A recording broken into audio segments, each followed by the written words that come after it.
Okay, guys, for example number 2, the first term is 14. Oh, sorry about that, guys. Here we go. First number is 14, so I got to factor it. Here we go. 14, I get 14 and 1 and 7 and 2. And then you'll notice that this one's negative, so that means I need some negative factors of 5. But since it's positive 5, that means they have to both be negative. So negative 1, negative 5, and negative 5, negative 1. So now I need to write down all my options. I can do 14, let's see, 14x and 1x minus 1 minus 5.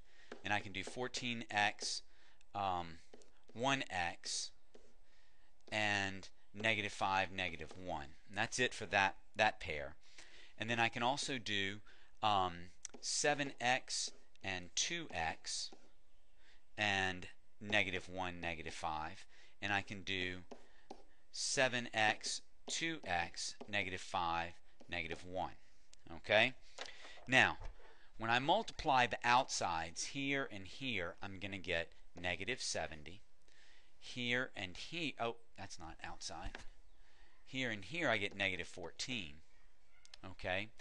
Here and here I get negative 35. Here and here I get negative 7. Alright? And then when I multiply the insides, negative 1 and negative 1, that's negative 1. Negative 5 and 1 is negative 5. Negative 1 and 2 is negative 2.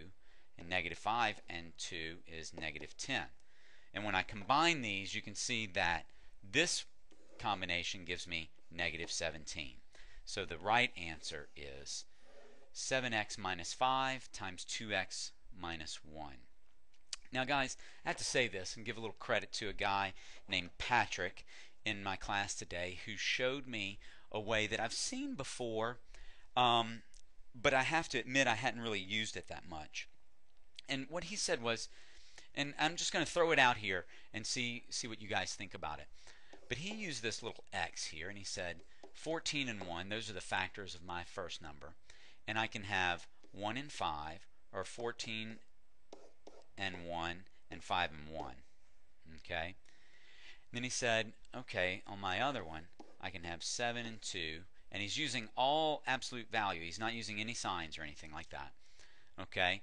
And I can do 1 and 5, or 7 and 2, 5 and 1. And then he said, okay, when I look at this first one, all right, I'm going to draw a little box here so we see. When I look at this first one, I'm going to get 70 and 1. And there's no way that these two things can combine to give me 17. So I know it's not that one. 14, this is going to give me 14 and 5, and there's no way for these two to combine to give me 17, right? Because that gives me 20 or 10 if I add or subtract. Now this one, 7 times 5 gives me 35, and 1 times 2 gives me 2.